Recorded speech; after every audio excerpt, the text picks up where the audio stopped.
आत्ताच्या घडीला म्हणलं तर 4 लाख 4.5 लाख फीस आहे पुण्यामध्ये जर म्हणलं तर मोठ्या मोठ्या कोचिंग क्लासमध्ये फक्त नीटच्या प्रिपरेशनसाठी 11वी-12वीच्या. त्यावेळेस असा प्रश्न कुठेतरी पडायचा की गरिबांच्या मुलांनी डॉक्टर बनायचंच नाही का?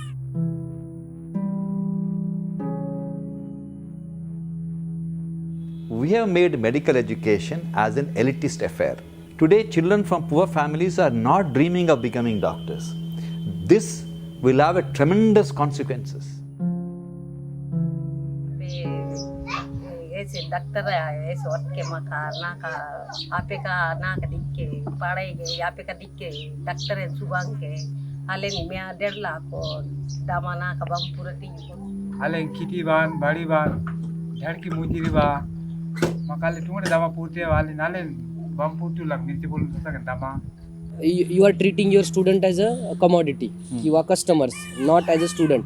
म्हणजे त्या टीचर आणि स्टुडंट मधलं रिलेशन कस्टमर आणि सर्व्हिस प्रोव्हायडर मधलं होत होतं.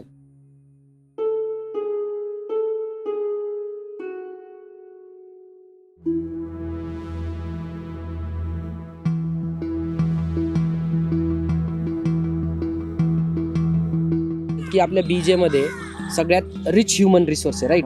जे काही टॉपर लोक येतात महाराष्ट्रातनं आणि इव्हन इंडियामधनं पण, तर ते बीजे मेडिकल कॉलेजला येतात. यांच्याकडे नॉलेजचा खूप खूप भांडार आहे. तर हा जर आपण पूल केला, जर आपल्याला 97 टॉपिक शिकवायचे आहेत, बरोबर आहे ना, तर हे पूल केला तर आपण कसं काय प्रकारे हे युटिलाइज करू शकतो का, आणि आपण मुलांना गरीब मुलांना फ्री कोचिंग देऊ शकतो का.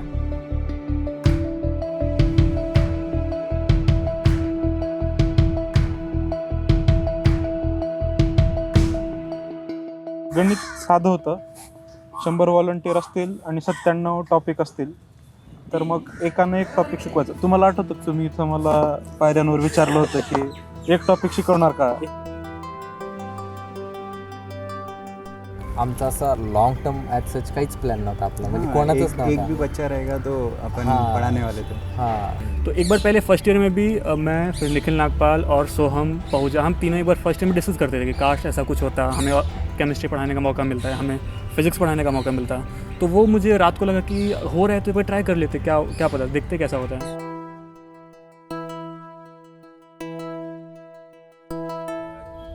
पहले कैसा अपन सब लिख के भी पेपर्स, कितने सारे वॉलंटियर्स ने ऐसे लिख के पेज पे लिख के बच्चों को अपन टेस्ट पेपर भी देते थे, ऐसे ही जेरोक्स करके दे देते थे. झेरॉक्सची मशीन आम्ही रूमवर आणून ठेवली होती. शुभम दोषी सर डॉक्टर शुभम दादा पिडॅट्रिक्स करतोय तो, तर तो हे सगळं झेरॉक्स मशीन सांभाळायचा. जे अगदी झेरॉक्स ऑपरेटर सारखं ते रात्रभर झेरॉक्स काढत बसायचे. मोहित मेश्राम होता, तो सगळं टायपिंगचं पाहायचा. म्हणजे व्हॉट्सअपला 5-5 MCQचे फोटो पाठवणं, हे 5 फोटो दे बाबा टाईप करून दे, व्हॉट्सअपवर मेसेज टाईप केल्यासारखं.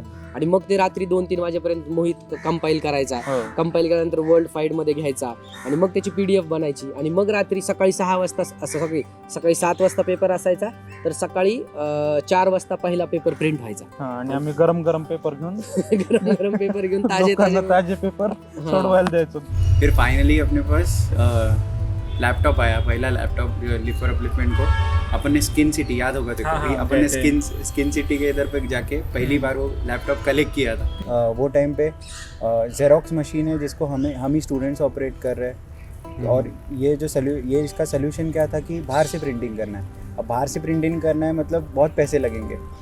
तो ऐसा था कि 2-3 दुकानें देखी थी जहाँ पर प्राइजेस कंपेयर किए थे.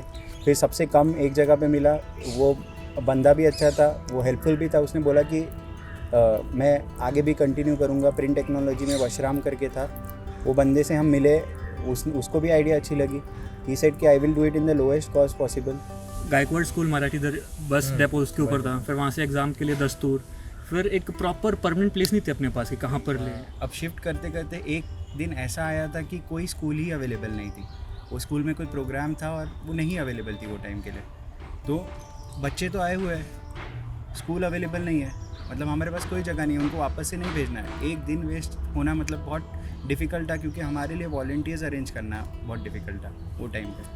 तो स्कूल अवेलेबल नहीं है तो कहाँ लेक्चर लेना है. तो हमने एक शाहू गार्डन करके, तो ऐसा भी एक दिन हुआ है कि KM के इधर पे वो गार्डन में गार्डन में पूरा लेक्चर लिया है. ऐसा एक ये लगा दिया था ब्लैक बोर्ड, वहाँ पर लेक्चर लिया था सीधा से, सब बच्चों को ऐसे गार्डन में बिठाया है और एक जन लेक्चर ले रहा है, ऐसे किया है। तो फिर हमारे सीनियर्स और उनके मतलब जो हमारे सपोर्टर्स सारे, तो केतन सर, फिर उसमें हरीश सर, हमारे डीन चंदन वाले sir, Taware sir, Shelke sir, तो ये सब लोगों से हमने वो किया कि पूछा कि सर ऐसा प्रॉब्लम आ रहा है, हम क्या कर सकते हैं। आम्ही ह्या गोष्टीला जास्त प्रमोट केलं हे एका कारणासाठी की इथे आल्यानंतर मुलांची जी काही एनर्जी आहे ती योग्य पद्धतीने चॅनलाइज झाली ह्या कारणामुळे. कारण की इतर वेळेस काय करावं असं मुलांना बऱ्याचदा गोष्टी असतात आणि मग ते काहीतरी वेगळ्या गोष्टी करतात, त्यापेक्षा ही एनर्जी एका चांगल्या पद्धतीने चॅनलाइज झाली. त्यावेळेस एक मुख्य त्यांची अडचण होती की जागेचा प्रॉब्लेम, कुठं ह्या विद्यार्थ्यांना कुठं शिकवता येईल आणि कुठं त्यांना त्यांचं ज्ञान इतर आपल्या विद्यार्थ्यांना देता येईल. तर आम्ही आमचे वैद्यकीय समाजसेवा अधीक्षक श्री शेळके यांच्या मदतीने त्यांना बालविकास जी एक शाळा आहे आमच्या कॅम्पसमध्ये, इथे त्यांना जागा उपलब्ध करून दिली.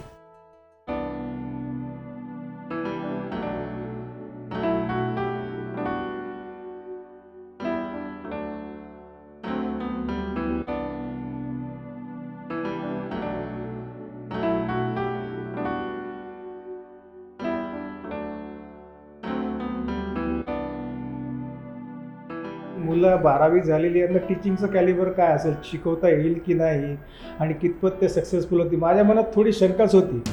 परंतु जेव्हा यांनी पहिली बॅच जी आली, त्यांनी जागा नव्हती, फंड्स नव्हते, काही नव्हते आणि तेव्हा जेव्हा मला सांगितलं त्यांनी की सर म्हणे आपली पहिली बॅच आहे, त्यातल्या 17 लोकांना आपण इतकं सक्सेसफुली चांगला करिअर देऊ शकलो, मला तर म्हणजे मी तर त्यांना आनंदाने मिठीच मारली. म्हटलं बस तुम्ही जे ठरवलं ते आता पुढे होणार आहे.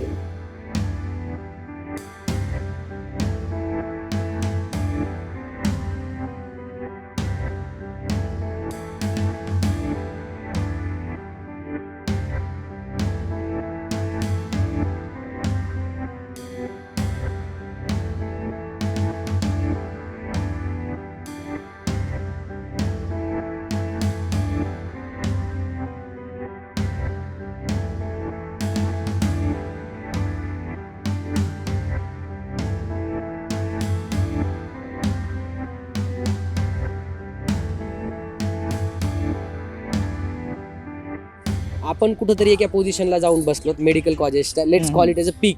त्या 18-19 वर्षा वयात की हे पीक आहे एक त्या लोकांसाठी, आणि त्या पीकवर जाऊन बसलो त्यांनी आपण एक हात देतोय आणि आपण अपलिफ्ट करतोय लोकांना. सो याच्यामधनं ही संकल्पना तयार झाली, लिफ्ट फॉर अपलिफ्टमेंट.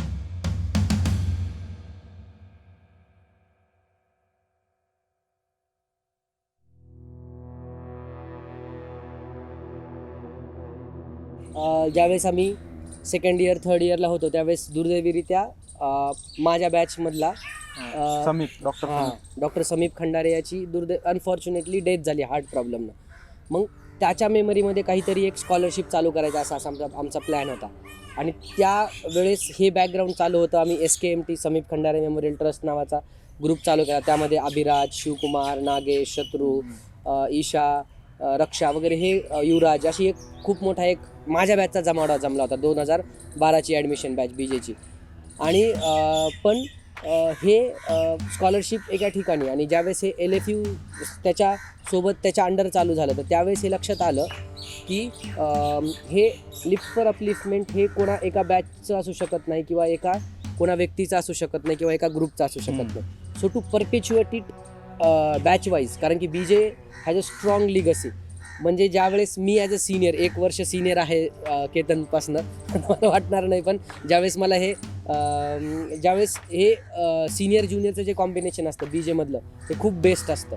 ज्यावेळेस मी त्याला बोललो की बाबा तू केमिस्ट्री शिकवणार का, हे 1-2 टॉपिक शिकवणार का, आणि ते इट वॉज लाईक हां ना सर तुम्ही म्हणालात तर हा. हे असं करत करत हे जुडणं खूप शक्य होतं आणि हे फ्युचरमध्ये पण असंच जुडणार आहे. म्हणून LFU हे एक मुलांची ॲक्टिव्हिटी करायचं ठरवलं, मेडिकल स्टुडंटची ॲक्टिव्हिटी करायचं ठरवलं. आणि आत्ता असं आहे की फक्त BJ मेडिकलच्या स्टुडंट्सची ॲक्टिव्हिटी नाही आहे, तर ती इंजिनिअरिंग कॉलेजेस आहेत वेगवेगळे, BMS, BDS, BHMS आणि फक्त पुण्यातच नाही तर महाराष्ट्रातले अगदी इचलकरंजीपासून अकोल्यापर्यंत आणि मुंबईपासून सोलापूरपर्यंत सगळ्या कॉलेजचे विद्यार्थी आता आपल्या इकडं volunteers now we can proudly say that lift for upliftment is a pan Maharashtrian movement of the undergraduate student studying in different courses आणि they are trying to give their spare time to uplift the needy students.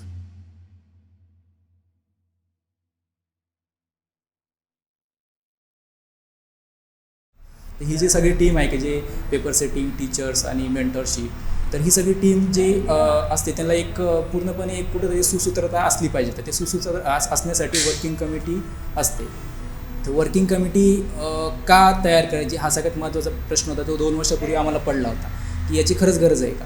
आणि त्यानंतर आम्ही विचार केला की आम्ही सगळे आता MBBSची मुलं आहेत, एक 4-5 वर्षानंतर आम्ही हे कॉलेज सोडून जाणार. त्यानंतर इथे जे आहे तो क्लास ती इथंच असणार. नवीन मेंबर्स येतील तर नवीन मेंबर्सला मग जे आधीच्या मुलांनी जे आधीचे व्हॉलंटियर्स होते त्यांनी काय काम केले किंवा त्यांनी कशा प्रकारे एक्सपेरिमेंट करता करता आता हे जे LFUचं कामकाज आहे ते इथपर्यंत आणले, तर त्यांना पण ते समजावं किंवा त्यांना त्याच्यातून काहीतरी शिकावं आणि त्यांनी काहीतरी नवीन इनोव्हेटिव्ह आयडियाज तिकडे पुढं न्याव्यात. यासाठी आपण वर्किंग कमिटीची संकल्पना आणली. कोणताही व्हॉलंटियर असला की त्याला काही प्रॉब्लेम वगैरे आहे किंवा त्याचं काही इंटरेस्ट आहे LFUमध्ये काम करण्यासाठी, व्हॉलंटियरशिप करण्यासाठी, ते आपण जाणून घेणं खूप महत्त्वाचं असतं. कारण की इथं येणारा प्रत्येक व्हॉलंटियर हा त्याच्या स्वतःच्या सॅटिस्फॅक्शनसाठी किंवा त्याच्या आनंदासाठी येत असतो. तो इथं काम केल्यानंतर त्याला आनंद मिळतो आणि त्या आनंदासाठी तो इथे येत असतो. तर जे वर्किंग कमिटी त्यांचं मेन कामच हे असतं की व्हॉलंटियर्सला त्यांचं जे इंटरेस्ट आहे ते इंटरेस्टचं काम त्यांना दिलं गेलं पाहिजे. आणि प्रत्येकजण शिकवलंच आणि खूप चांगलं शिकवलं हे नसतं, पण त्यात तोच जण काहीतरी वेगळं काम करू शकतो ते खूप जास्त महत्त्वाचं असू शकतं. काही पेपर सेटिंग असेल किंवा मेंटरशिप असेल.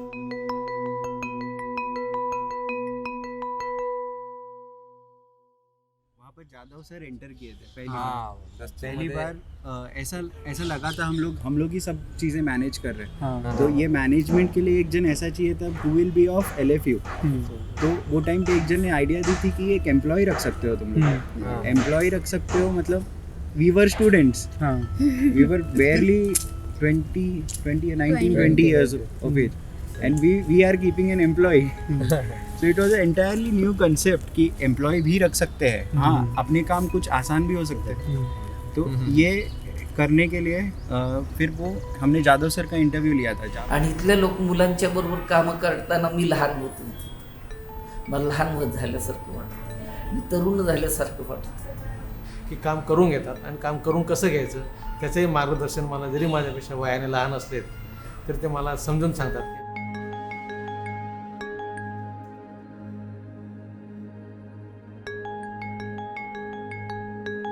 फारुख बोलला की आज संध्याकाळी आपले व्हॉलंटियर्स भेटणार आहेत, सेलिब्रेट करणार आहेत रिझल्ट, तर तू पण येशील. लाईक मी अजून काही कॉन्ट्रीब्यूट केलंच नाही आहे डिरेक्टली, मी शिकवलं नाही आहे, सो मी कसं येणार, तुम्ही सगळेजण तर इन्वॉल्ड आहात. तर त्यावेळी मला त्याने एक सेंटेन्स बोललेलं ते अजूनपर्यंत मला खूप म्हणजे आठवतं नाही का. आणि ते सेंटेन्स एक्झॅक्टली डिफाईन करतं की LFU काय आहे. त्यावेळी त्याने बोललेलं की अगर किसी ने एक बार LFU के लिए पेन हाथ में लिया है तो वो उतना ही इम्पॉर्टेंट पार्ट ऑफ LFU है जितना अतुल सर है, अभिराज सर है, या मैं हूँ या मयंक है. सो त्यांनी नवीन व्हॉलंटियर्सला पण कधी असं नाही वाटू दिलं की आमचं LFU आहे, आम्ही सुरू केले आणि तुम्ही नवीन आहात किंवा तुम्ही ज्युनियर्स आहात, असं कधीच नाही वाटलं. जसं जेवढं अतुल सरने स्टार्ट केलं जसं होतं तसंच आम्ही पण तेवढंच, म्हणजे आजही मी बोलू शकते की माझं LFU तेवढाच आहे जेवढं अतुल सरांचं आहे किंवा जेवढं फाउंडर मेंबर्स. सो म्हणजे ही जी कॉन्सेप्ट होती यामध्ये कोणी मोठं नव्हतं, कोणी लहान नव्हतं.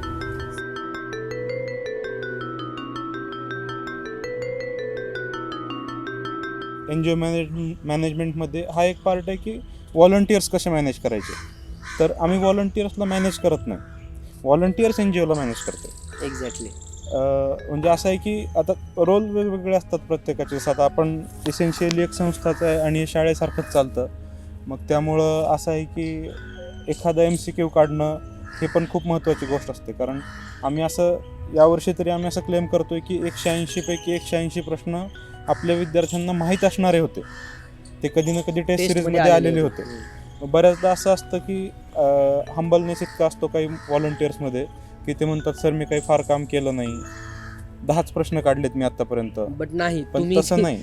कारण एक प्रश्न तू सांगितलेला जर परीक्षेत आला असेल तर त्या विद्यार्थ्याच्या आयुष्यात तू 4000 रँकचा फरक आणला. एक्झॅक्टली. आणि ही जाणीव सगळ्या व्हॉलंटियर्सला आहे. आता ही जाणीव आपण नेहमी करून देतो की तुम्ही खूप इम्पॉर्टंट आहेत. म्हणजे हे आपला NGO एक चिरेबंदी वाड्यासारखा आहे की ज्याच्यामध्ये प्रत्येक चिरा तितकाच महत्त्वाचा आहे, तो खाली असो किंवा वर असो. एक्झॅक्टली. दिसणारे लोक जरी वेगळे असले तरी काम करणारे लोक आहेत आणि त्या सगळ्यांचा मालकी हक्क तितकाच आहे. म्हणजे सगळे व्हॉलंटियर्स इक्वली या NGOचे मालक आहेत.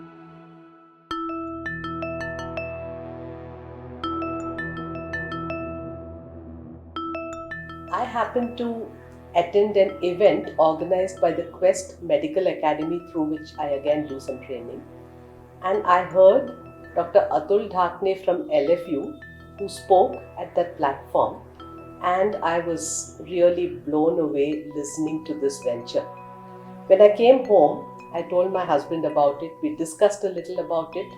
And then we just kept thinking, how do we do something for these people? I was so impressed that they could take up such an activity at a young age of 18. I said, let me meet the team. I went across to Pune with my wife, met the team, guided them about the trust, regulations, and how things have to be put into place.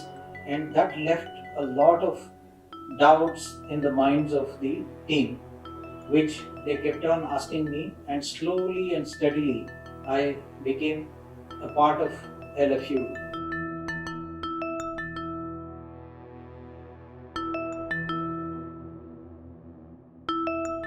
NGO ॲडमिनिस्ट्रेशनमधला सर्वात महत्त्वाचा घटक म्हणजे financial management.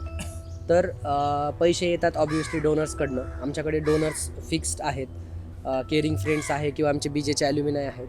Donors fixed असल्यामुळे आमची काय requirement आहे हे आम्ही त्यांना वेळोवेळी सांगू शकतो. आमची जेवढी रिक्वायरमेंट आहे आम्ही त्यांना तेवढेच इस्टिमेट पाठवतो 3-3 महिन्याचे, आणि त्या इस्टिमेटनुसार आम्ही तेवढीच अमाऊंट ॲट अ टाईम जमा करून घेतो. आता हे पैसे खर्च व्यवस्थित ज्या कारणासाठी घेतले गेलेत, बिकॉज आपण कारण सांगितल्याशिवाय पैसेच घेत नाही अकाउंट. होतं की एखाद्या वस्तूसाठी आम्ही एस्टिमेटनुसार 100 रुपये घेतलेत पण खर्च झालाय 70 रुपयेच, तर आम्ही वापस मेल करून डोनर्सला सांगतो की गेल्या वेळेसचे 30 रुपये उरलेत. सो आता नवीन गोष्टीसाठी 50 रुपये लागणार आहे तर तुम्ही 20 रुपये द्या. आणि आमचे जे काही ऑडिट्स वगैरे आहेत आम्हाला CA पण आमच्या डोनर्सनी दिलेले आहेत जे फिक्स्ड होय. त्यामुळे जे CA आहेत किंवा जे ऑडिटर्स आहेत हे सगळं व्यवस्थित आमचं रेग्युलर होतं. आम्ही प्राऊडली सांगू शकतो आमच्याकडे कधीही कोणत्याही वेळी आमचा स्टेक होल्डर जर आम्हाला विचारायला आला, म्हणजे जे समाजातले प्रतिष्ठित व्यक्ती आहेत, पत्रकार आहेत, डोनर्स आहेत, व्हॉलंटियर्स आहेत, स्टुडंट्स आहेत, की तुमचा या महिन्यात किती खर्च झाला होता, कुठून किती पैसे आले, कशाला किती गेले, हे व्यवस्थित आम्ही कधीही सांगू शकतो.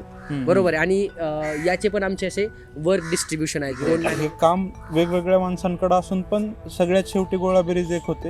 आम्ही यालाच आमच्या पारदर्शकतेचं एक चांगलं मॉडेल समजतो. आणि म्हणूनच की आम्हाला खूप कमी वेळेत इथला इन्कम टॅक्स कमिशनर सरांनी आम्हाला ATG सर्टिफिकेट पण आपल्या संस्थेला दिलं.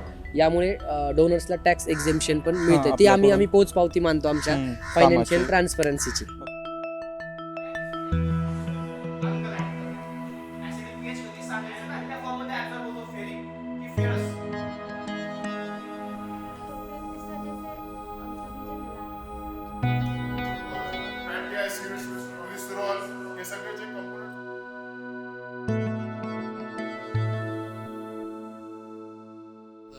तीन स्टेपमध्ये ॲडमिशन प्रोसिजर होते. पहिले म्हणजे एक क्विज घेतली जाते.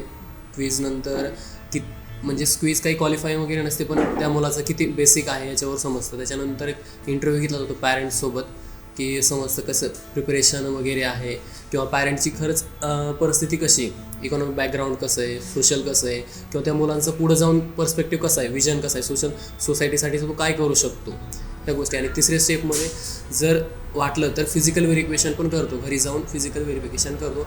फ्री कोचिंग क्लासेस असं म्हणलं जातं पण ॲक्च्युअली हा फ्री नाही आहे. तर याच्यात फीज घेतली जाते आणि ती फीज झाडाच्या रूपात घेतली जाते.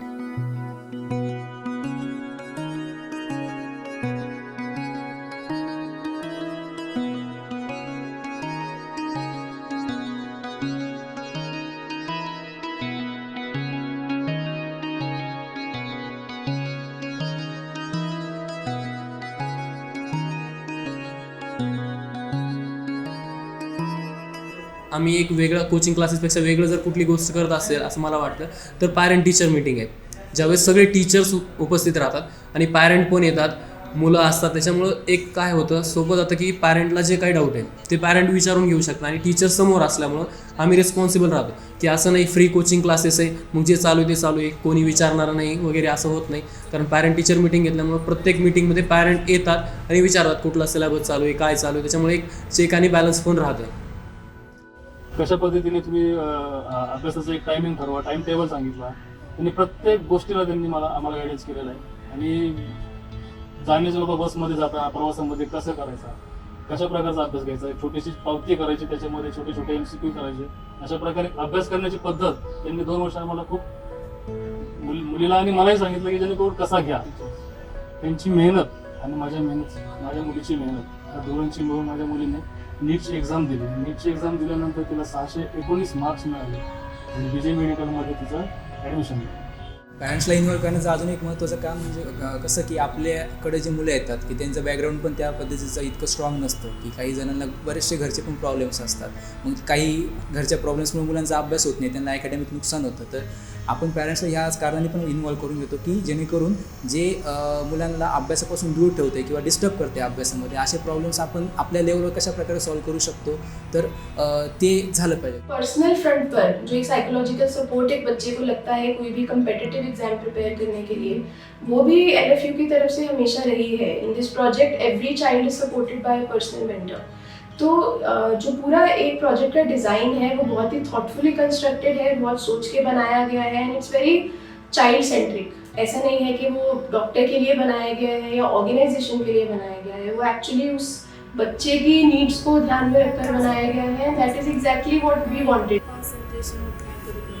म्हणजे आता जे कॉन्सेप्ट्स वगैरे व्यवस्थित रिवाईज होत आहेत का, म्हणजे डाऊट्स होते आधी ते क्लिअर होत आहेत का सगळे टॉपिक्समधले, आपण डिसिजन घेतला आहे ना, मग आता आपण त्यासोबत पूर्ण जाऊया ना पुढे. आता तू काही चेंज करू शकतेस का? नाही. आणि आम्ही आहोत ना तुला सांगायला काही पण. त्यामुळे तू आता त्याचा विचार नको करू. जे चेंज नाही करू शकत त्याचा नाही विचार करायचा, पुढे आपण जे करू शकतो त्याचा विचार करा. आणि डिसिजन आपण घेताना त्या सिच्युएशन अकॉर्डिंग ते बेस्ट डिसिजन असतं.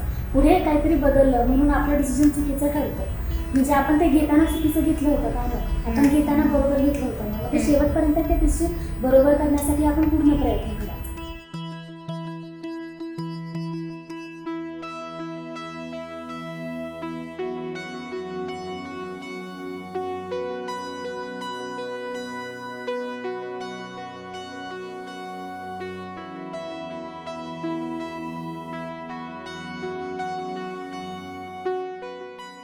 दोन सप्टेंबर 2017 काय झालं, आम्ही तिथं गेलो. म्हणजे मी आणि माझी म्हणजे एक कलिग होती, तर आम्ही दोघं जण गेलो. विजय राठोड सरांना वगैरे भेटलोत आणि त्यांनी मग तिथल्या एका शाळेवरती आम्हाला नेलं. बिजू धावडी म्हणून एक गाव आहे आणि तिथली एक आश्रमशाळा आहे, तिथं नेलं. तर तिथं नेऊन मग आम्ही तिथली परिस्थिती बघितली. एक हॉल होता, त्या हॉलमध्ये ते विद्यार्थी जेवण, खाणं, पिणं, राहणं, संध्याकाळी झोपायचं तिथंच आणि दिवसा क्लास व्हायचा त्याच हॉलमध्ये. PHC त्यांना एकमेव ऑप्शन, PHC जे काही प्रायमरी हेल्थ सेंटर आहे ते एकमेव ऑप्शन. एखाद्याला काही कॅन्सर जरी झाला तरी पण तो PHC मध्ये जाणार, एखाद्याला काही होत आहे PHC, त्यांचा बेस्ट ऑप्शन PHC. म्हणजे अशा प्रकारचं ते होतं. एक दिवस आपल्या PO ऑफिस करून एक सूचना निघाली होती की ज्या ज्या विद्यार्थ्यांना नीट म्हणजे MBBS वगैरे किंवा जे इतर आपल्या डॉक्टरच्या फील्डमध्ये ज्यांना जायचे आहे त्यांच्याकरिता एक कोर्सेस आहे की ते कोर्स आपल्या मेळघाटात चालू करणार आहेत असे म्हणून एक आम्हाला संधी मिळाली. पण त्याची नाव होतं नीट, पण आम्हाला हे काही नीट बद्दल काही माहितीच नव्हतं, म्हणून आम्ही त्याच्याकडे काही लक्ष दिलं नाही, आम्ही इग्नोरच केलं होतं. काय म्हणजे एखादी गोष्ट आपल्याला माहिती नाही किंवा एखादी गोष्ट उशिरा माहिती होती, ह्याच्यामध्ये काय कमीपणा नाही किंवा काय हे नाही. तर मग तशा ह्यानं मग ते विद्यार्थ्यांना तिथून सुरुवात केली की NCERT म्हणजे काय असतं. मग NCERT ची अशी पुस्तकं असतात, मग ती पुस्तकं वाचावी लागतात. मग त्याच्यामधून पेपर निघतो, मग त्याच्यामधून नीट परीक्षा असते. मग नीट परीक्षेनंतर कशाला नंबर लागतो, मग ते नंबर लागल्यावर तुम्ही काय काय करू शकता, तुमचं आयुष्य कसं सुधरू शकतं किंवा तुम्ही कसे होणार, तुम्ही डॉक्टर बनणार, हे होणार. मग ध्येय एवढंच होतं की आदिवासी भागातील या मुलांना उद्या डॉक्टर हो आणि मेळघाटमधील डॉक्टरांचा जो प्रश्न आहे तो एक सर्वपणे मार्गी लागावा. बिजू धावडी हे जे गाव आहे जे तालुक्यापासून थोडंसं जवळ होतं, धारणी म्हणून तालुका आहे मेळघाटमध्ये, तिथून थोडंसं जवळ होतं. तर मग तिथं क्लास घ्यायचा असं डिसाईड झालं. तर मग बिजू धावडी, टेंभुरसोंडा, टेंबली, सुसारदा आणि राणीगाव हे 5 गावं होते, मेळघाटमधली गाव आहेत. ह्या गावामधले विद्यार्थी, आश्रमशाळेचे विद्यार्थी आणायचे, तिथं ठेवायचं त्यांना आणि तिथं क्लास घ्यायचा असं आमचं ठरलं. आणि मग क्लास त्या दिवशी आम्ही फक्त एकदम बेसिक, म्हणजे सर वगैरे गेल्याच्या नंतर आम्ही लिटरली तिथं डायरेक्ट क्लास घेतला. मग डायरेक्ट सुरुवात केली आम्ही 2 सप्टेंबरला शिकवायला सुरुवात केली. म्हणजे आमचं दुपारी लेक्चर झालं की आपल्याला नीट म्हणजे काय असतं, आणि संध्याकाळी आम्ही लगेच क्लास सुरू केला, नीटचं शिकवायला सुरू केलं. तर तिथे पोहोचण्यासाठी मी इस्लामपूरहून असेल, सूरज जाधवर नगरवरून असेल, सोलापूरहून शंतनू देशमुख असतील, असे आमचे खूप सारे कलिग्स असतील, आमचे LFUचे काही विद्यार्थी जे जुने होते, आणि एक पेरीफेरी जे कॉलेज आहेत, वैद्यकीय महाविद्यालय आहेत, तिथून विद्यार्थी हे पुण्यामध्ये पोचायचे.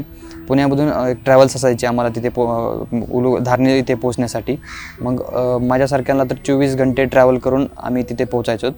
आणि एक सकाळी 8 किंवा 9 वाजता एक लेक्चर आमचं सुरुवात व्हायचे. 8 वाजता सुरू लेक्चर, कधी कधी 5 वाजता, कधी कधी 6 वाजे तरी चालायचं. म्हणजे ऑलमोस्ट 10 ते 12 घंटे आमचं लेक्चर सुरू असायचं. हे लोक शुक्रवार रात्रभर प्रवास करून शनिवारी सकाळी येतात, शनिवार रविवारी क्लास घेतात, रविवारी अजून रात्रभर प्रवास करून सोमवारी आपापल्या ठिकाणी अमरावती, पुणे, मुंबईला पोहोचतात. हे काही नोकरीवर नाही आहे. हे जर एवढं करू शकतात तर मी काय नाही करू शकत. त्याच्यामुळं मी पण स्वतःला ह्या गुरुकुलाने या प्रोजेक्टकरिता वाहून घेतलं.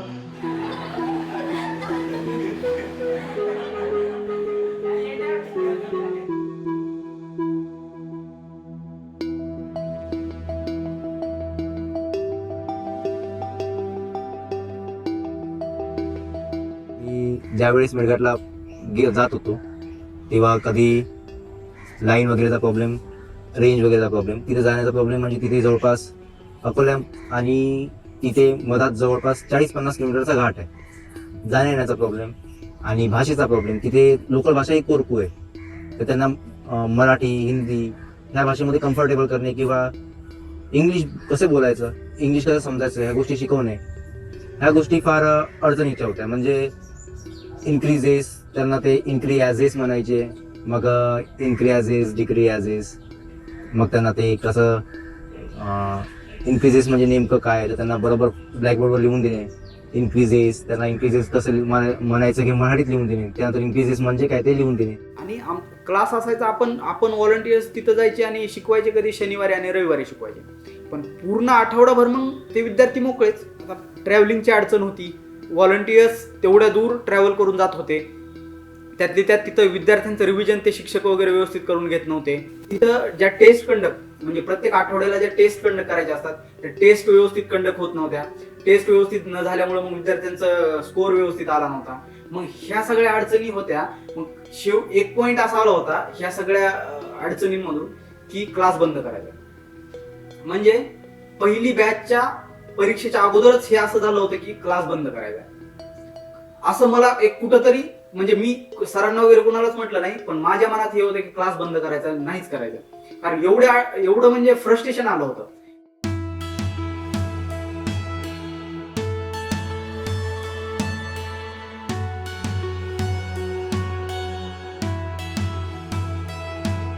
तब हमारे लिए अलग अलग सर हमारे को बाहर से सिखाने के लिए आता था.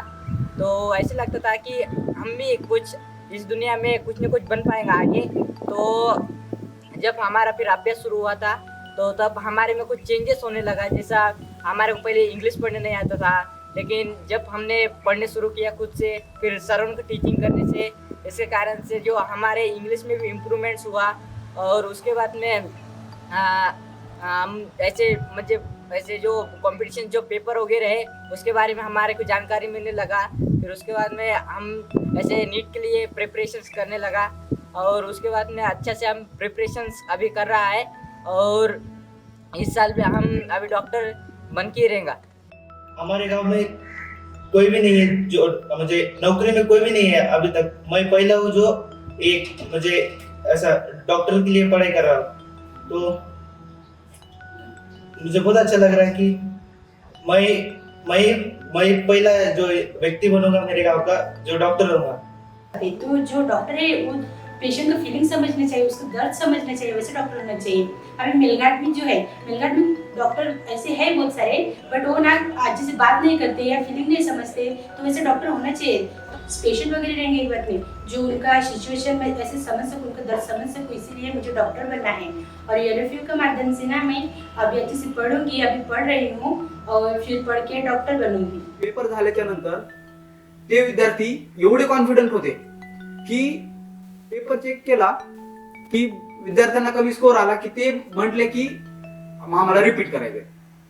म्हणजे असे विद्यार्थी ज्यांना नीट परीक्षेची नीटची स्पेलिंग सांगितली होती की NEET, नीट ह्याची स्पेलिंग NEET असती, असे विद्यार्थी म्हणतात की मला नीट परीक्षा रिपीट करायची, मला MBBS ला लावायचे.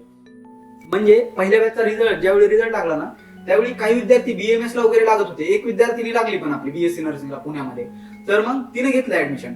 तर बाकीचे काही विद्यार्थी BMS ला BSc नर्सिंगला वगैरे लागत होते, पण ते विद्यार्थी असे म्हटले की नाही सर, आम्हाला BSc नर्सिंग BA वगैरे काही BMS वगैरे काही करायचं नाही, आम्हाला रिपीट करायचंय. ही जे BJ मेडिकल कॉलेजचे तरुण मंडळी आहे, विद्यार्थी आजी आणि माजी, जे हे काही महत्त्वपूर्ण सोशल वर्क करताय आणि इतकी प्रेरणादायक त्यांचं काम होतं की ते 14-15 तास हे प्रवास करून पुण्यावरून ते मेलघाट बसमध्ये पब्लिक ट्रान्सपोर्टमध्ये जात होते आणि त्यांच्याकडे काही जास्त आर्थिक मदत सहायता पण नव्हती. At the highest level, orders were passed that there should be support to LFU. And the support came in how? They said, okay, if you're finding it difficult to travel to Melghat, why don't we shift the students to a place which is closer to Pune? So we went across, we saw the school. So I drove down from Mumbai to this place near Bhimashankar. I saw with the LFU team that the school was much better, the facilities were much better in comparison to what was in Melghat. The students were shifted. It gives absolute credit to the tribal welfare department that they could get it done. जब हमें लेकर जाने के लिए सोचा तो पापा ने थोड़ा विरोध किया था कि लड़कियों को लेकर जाना वहाँ ठीक नहीं रहेगा. फिर बाद में LFU की टीम ने उन्हें कन्विंस किया. फिर कन्विंस करने के बाद पापा ने सोचा कि अब लड़कियों को भेजते वहाँ पे. तर ह्याच्यामध्ये अजून एक अशी इम्प्रूव्हमेंट केली की आपल्या ज्या टेस्ट कंडक्ट होत होत्या, तर टेस्ट वेळेवरती ते शिक्षक करत नव्हते आश्रमशाळेचे. मग आम्ही टेस्ट कंडक्ट करण्यासाठी एक आमच्या तर्फे एक वेगळा आम्ही मेंटॉर म्हणून, टीचिंग मेंटॉर म्हणून ठेवला. ते मग 24 तास त्या विद्यार्थ्यांसोबत असायचे आणि मुलींसाठी एक केअर टेकर. जब मैं सबसे पहले अबाउट टू रिक्रूट था, मतलब LFU में रिक्रूट होने वाला था, उस समय मुझे सबसे पहले ये चीज़ कही गई थी कि मैं वहाँ पे एज ए टीचर नहीं जा रहा हूँ, मैं वहाँ पे जा रहा हूँ सभी का दोस्त बन के, सभी बच्चों का भाई बन के. हमारा पहले फक्त दो ही वीक होता था म्हणजे हमारा लेक्चर, और अभी है तो कंटिन्यू. ये इस साल म्हणजे जब मुझे रिपीट करने का मिला चांस, तो उस टाइम में हमारा लेक्चर कंटिन्यू हुआ, और कंटिन्यू होने के बाद कंटिन्यू डाउट सॉल्व हुआ, हमारा रेगुलर पेपर वगैरह होने लग गया. विद्यार्थी गोव्याला शिफ्ट केल्याच्या नंतर बऱ्याचशा मुली डायरेक्ट आजारी पडल्या. वातावरण चेंज झालं, मुली आजारी पडल्या, मुलं पण काही आजारी पडले, काही मग 1-2 मुलींना घरी पाठवून दिलं. तर मग त्यासाठी आम्ही एक BJच्या मॅडम आहेत, तर मग त्यांच्यातर्फे म्हणजे एक हेल्थ चेकअप घेतलं मुलींचं. मग मुलींचं हेल्थ चेकअप वगैरे घेतलं, मग त्यांना थोडासा फरक पडला. मग मुलींना त्यांनी काही टॅबलेट्स वगैरे दिल्या, गायडन्स वगैरे केला, हायजीनबद्दल वगैरे. हम यहाँ पे जो नीट के अभ्यास के साथ साथ कुछ हम खेलते हैं, तो खेलने के लिए हमारे पास क्रिकेट है और बैडमिंटन है. तो हम ये 5:30 से 6 बजे तक ऐसे खेलते रहे हमारे रूटीन के हिसाब से. इसके बाद जो रहता समय म्हणजे अगर हर एक बीच में जैसा बोर हो जाते किस समय, तो 15 दिन या 1 हफ्ते के बाद ऐसे मूवी रहते जो हमको जो पसंद है हम वो मूवी देखते. और इसके साथ हमारे पास साउंड सिस्टम रहता, जिसकी वजह से क्या रहता है, अगर एक बार जैसा बोर हो जाते या पढ़ाई का मन नहीं लगता, तो हम साउंड सिस्टम लगाकर डांस करते.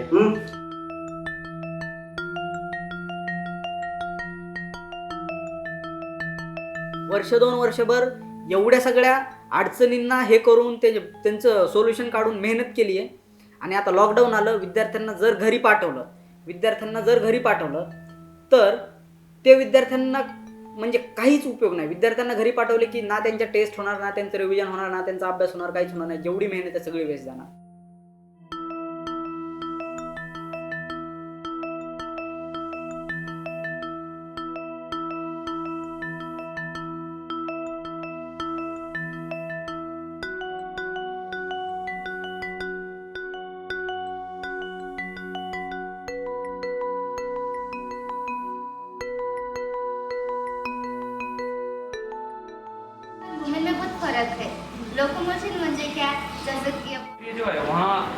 कम रहते, इसके लिए वो जो हायर ग्रुप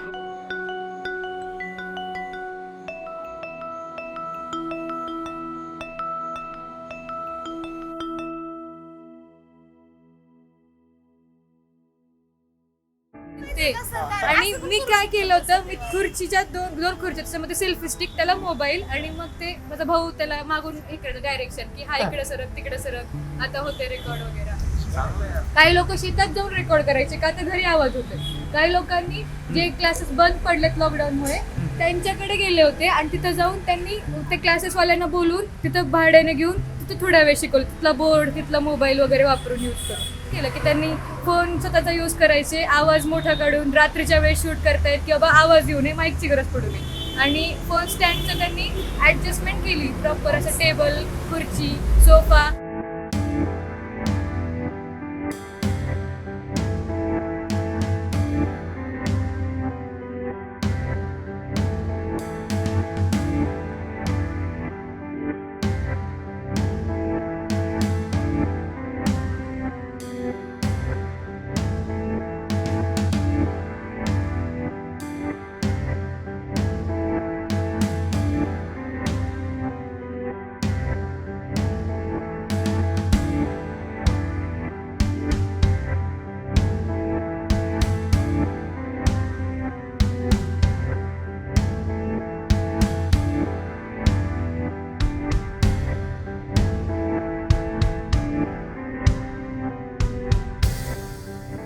सुरुवातीला जॉईन झालो त्यावेळेस असं वाटायचं की सिनियर मेंबर असतील तर मग त्यांना जे वाटतं तेच फॉलो करावं लागेल.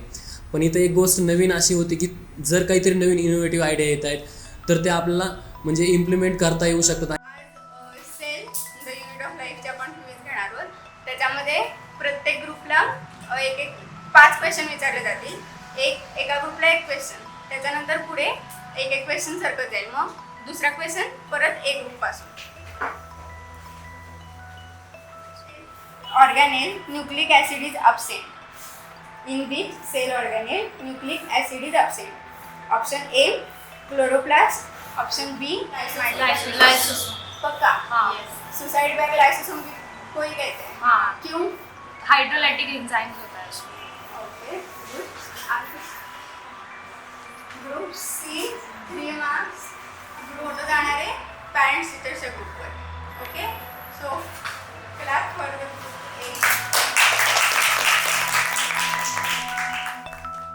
मेंटरशिपला आम्ही खूप स्ट्रॉंग पॉईंट सांगायचो की हा आमचा मेंटरशिप स्ट्रॉंग पॉईंट आणि आहेच.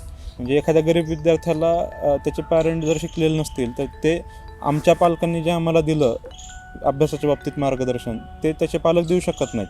ते मार्गदर्शन द्यायसाठी आम्ही एक मेंटर त्याला आधीपासून देतो.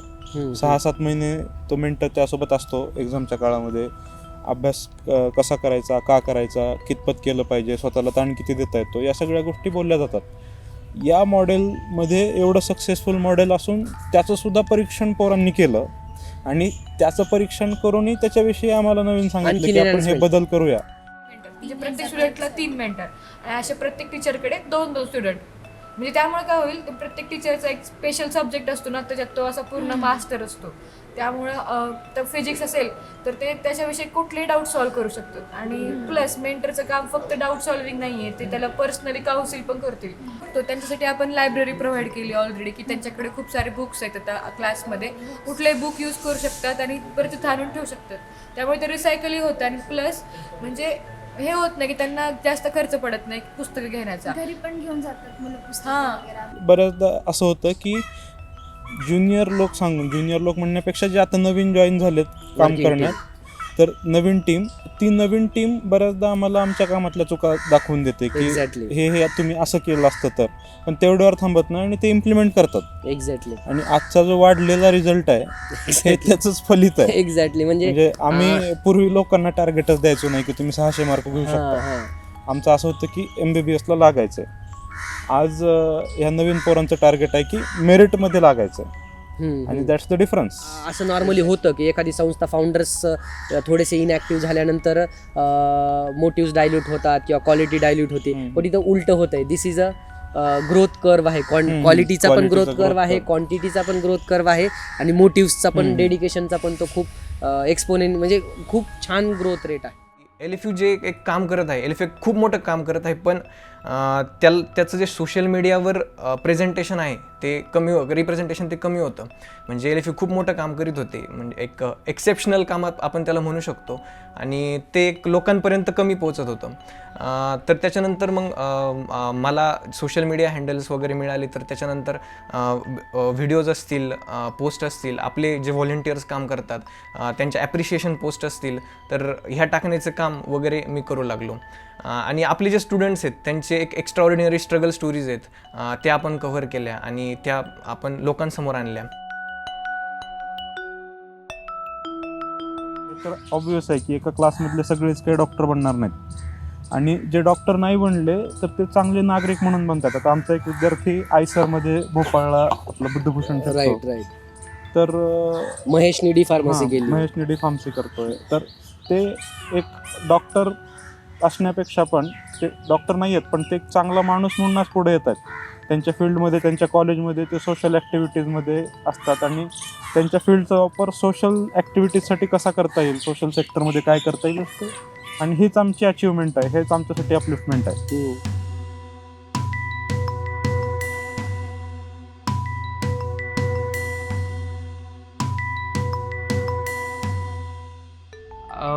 जे बेसिक्स आहे, मॅथ्सचे बेसिक्स आहे किंवा अजून काही विज्ञानचे सुद्धा बेसिक्स असते, ते बेसिक्स जर कोरकूमध्ये मराठी आणि कोरकू अशा 2 भाषेमध्ये जर त्यांची ट्रान्सलेशन एकमेकांत केली तर त्यांना समजायला सोपं जाईल, आणि त्यामुळे बेसिक्स बनवण्याचे हे चालू आहे. तर एसे रायटिंग करायचे तुम्हाला. एसे आणि साधा प्रश्न विचारायचा सगळ्यालाच, तुला पण, की असं का वाटतं तुम्हाला की हा विषय तुम्हाला तुमच्यावर का दिला असेल? की ज्यावेळेस आपण मोठ्या थोर पुरुषावर येतो किंवा दुसऱ्या गोष्टीवर येतो, तर त्यांच्या लाईफमध्ये त्यांनी भरपूर माइलस्टोन असतात, तर आपल्याला असं प्रश्न पडतो कुठला माइलस्टोन मी माझ्या निबंधामध्ये लिहू. पण ज्यावेळेस आपण स्वतः विषय लिहितो त्यावेळेस मला मग त्या मुलांना हा प्रश्न जाणवतो की माझ्या आयुष्यामध्ये जर बघितलं तर माझा जन्म, त्याच्यानंतर आई वडील, थोडंसं माझा छंद, 10वी वगैरे हे सांगितलं, तर याच्या पलीकडे माझ्याकडे दुसरं काही नाही आहे. त्याच्यामुळं असं होतं की मुलांना आणखी मोटिवेशन भेटतं की थोर पुरुष असेच थोर नाही झाले, तर त्यांनी आयुष्यात भरपूर काही गोष्टी केल्या, सॅक्रिफाईस करून भरपूर असे दुसऱ्यांसाठी काहीतरी केले. त्याच्यामुळे आपल्याला पण काहीतरी चांगलं करावं लागेल आणि म्हणजे मेहनत करावी लागेल चांगली. ह्युमॅनिटी परपेच्युएट व्हायचा प्रयत्न होतो. एक सेल्फलेसनेस, एक सर्व्हिसचा ॲटिट्यूड, किंवा आपण जे काम करतोय त्याच्या म्हणजे स्टुडंट्सला शिकवताना आमचे व्हॉलंटियर्स हे ट्राय करतायत की तुम्हाला जर समाजाचा अपलिफ्टच करायचं आहे, you don't need to form an NGO like this, you don't need to go outside, you don't need to spend special. तुम्ही जिथे आहात तिथे ऑनेस्ट काम करणं without any corrupt mindset, without हे, that is also a social work. Actually ते social work नाही आहे, but now it has become a social work. So हे अशा प्रकारच्या ॲटिट्यूडचे, अशा प्रकारच्या अप्रोचचे ह्युमन बिंग्स किंवा सिटिझन्स तयार करण्याचं आमचं विजन आहे. आम्ही तर अगदी हेही सांगतो मुलांना की तुम्ही डॉक्टर बनणार आहेत, सगळेजण इन्कम टॅक्स भरायच्या लायक होणार आहेत, तर तुम्ही इन्कम टॅक्स जरी भरला प्रामाणिकपणे तरी ती सेवा आहे, देशाची सर्व्हिसच आहे ती. हां, असं असू शकतं की लोक आपल्या बाजूला थोडेसे आपल्याला कपटी वाटू शकतात, खोटं बोलणारे वाटू शकतात, किंवा करप्ट, चोर, चिकोटे वाटू शकतात, बट त्याच्यामुळे आपला लाईफचा बघण्याकडे किंवा आपल्या ॲक्शनमध्ये चेंज नाही झाला पाहिजे. हे कुठंतरी आम्ही आमच्या लाईफमध्ये पण बदल झाला आहे, आम्ही करतोय आणखीन, आणि आमच्या स्टुडंट्सच्या याच्यामध्ये पण करण्याचा प्रयत्न करत आहोत.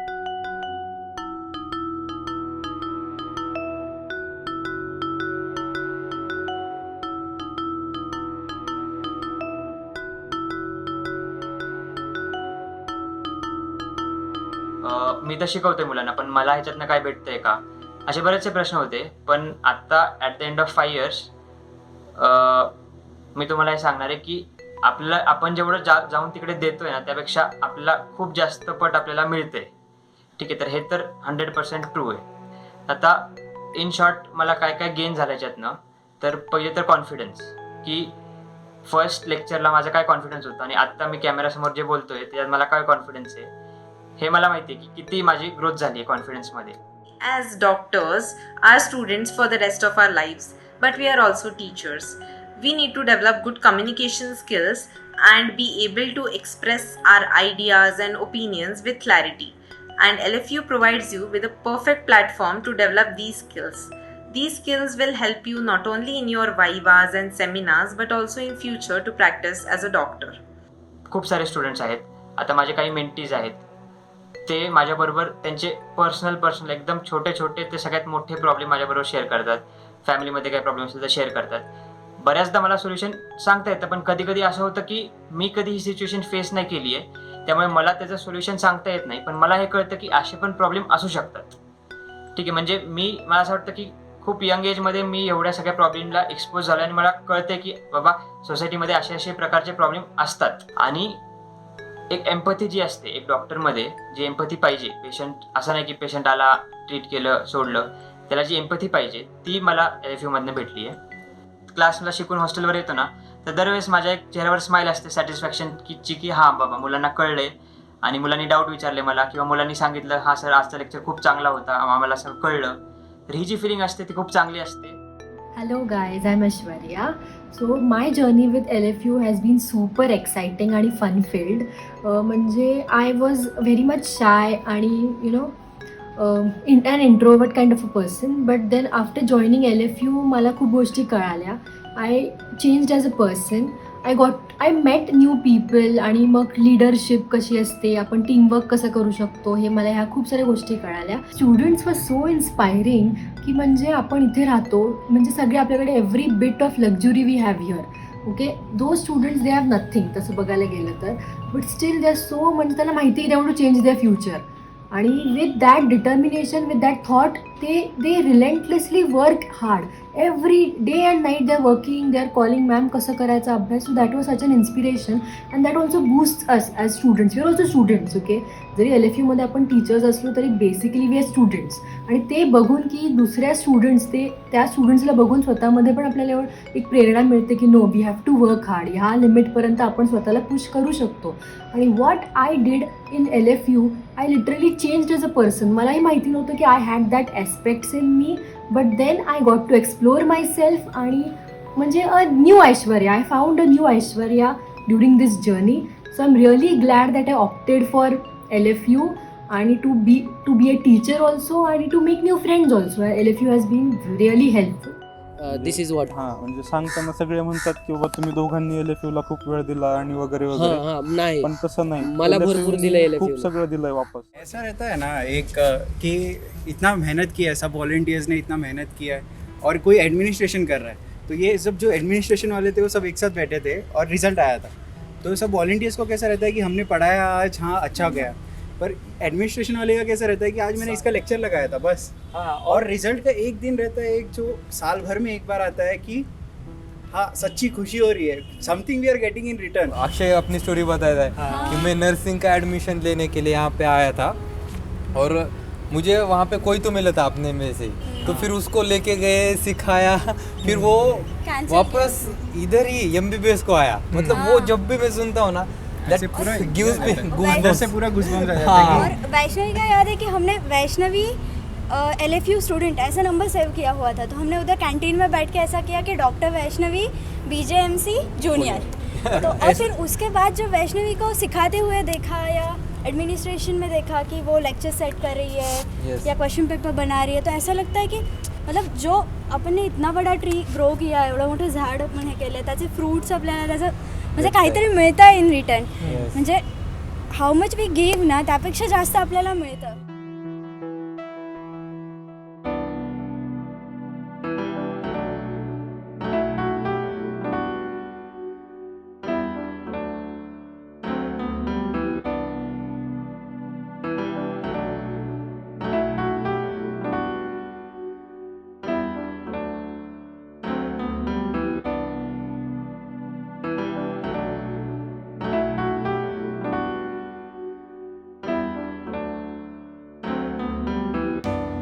याच्यामध्ये कोणा एका क्षेत्रातल्या किंवा एका व्यक्तीच्या एफर्ट्सनं हे शक्य नाहीये. कॉंग्लोमरेट आहे हां सगळ्यांचं एक. म्हणजे फॉर एक्झाम्पल विद्यार्थी आहेत, BJ मेडिकलचे विद्यार्थी, हे विद्यार्थी गटाला म्हणजे आपण त्याला युवक वर्ग म्हणूया, समाजातला युवक वर्ग म्हणूया. त्यानंतर सरकारी आपले जे की डीन सर असतील त्यावेळी चंदनवाले सर होते, बरोबर, तावरे सर असतील, तावरे सर हरीश सर असतील. हरीश सर असतील. हा, त्यानंतर मग सरकारी अधिकारी हो. श्रीमती मीनाक्षी राऊत मॅम असतील, ज्यावेळेस त्या उपसंचालक होत्या, शिक्षण हो. उपसंचालक, त्यांची मदत असेल. त्यानंतर इथले पदाधिकारी असतील, स्थानिक पदाधिकारी अरविंद शिंदे हो. असतील, आणि राठी काका असतील. राठी काका असतील, आणि इतकंच काय तर समाजातले कॉमन व्यक्ती पण आप्पा काका, म्हणजे दिनेश कोंडे जे आहेत आमच्या DSK वाले, तर DSK बेकरीवाले, तर त्यांचं हे सगळं जुळून आणणं, हे सगळे गोष्टी एकत्र आल्या. मीडिया काही म्हणजे पत्रकारांनी खूप मदत केली पुण्यामधल्या आम्हाला, वेळोवेळी विद्यार्थ्यांपर्यंत पोहोचवणं, आम्हाला एनकरेज करणं, बातमी हे करू. आमच्या जाहिराती कशा असाव्यात त्यावेळी आम्ही जाहिराती करायचो, पोस्टर बनवायचो, आम्ही हाताने आयपॅडवर पोस्टर बनवायचो. ते कसं असावं इथपासून पत्रकारांनी तर आम्हाला गायडन्स दिलं त्या बाबतीत. आणि प्रतिष्ठित व्यक्ती असतील, सोनवणे सर असतील. सो डेफिनेटली हे सगळे महत्वाचे समाजातले घटक. म्हणजे एक असं म्हणू शकतो की प्रत्येक क्षेत्रात काही चांगले व्यक्ती असतात, आणि तुम्ही चांगलं काम करायला गेलात की ते सगळे चांगले व्यक्ती न बोलवता येतात सोबत. हे खूप महत्वाचं आहे. त्यांच्यापर्यंत फक्त माहिती पोहोचली पाहिजे.